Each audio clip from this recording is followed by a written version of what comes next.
Tronditse, 33 vjeçaria u gjetë ngrirë në majtë të malit I dashuri, akuzohet për vrasje nga pakujdesia.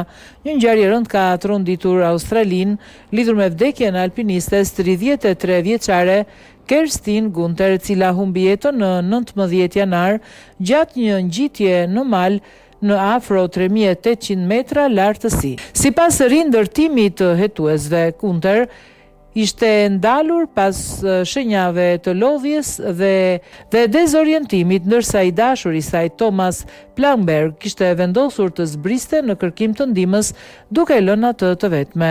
Plangberg ishte kthyer sërish pas 6 orësh, por alpinistja ishte gjetur pa shenja jete. Prokuroria austriake thotë se ai ka kryer disa gabime të rëndësishme gjatë situatës së emergjencës dhe tani përballet me akuzën për vrasje nga pakujdesia. Hetimet vazhdojnë për të përcaktuar përgjegjësitë e sakta dhe për të kuptuar nëse ndërhyrja më shpejt apo vendimarrja më e kujdesshme mund të kishte shmangur tragjedinë.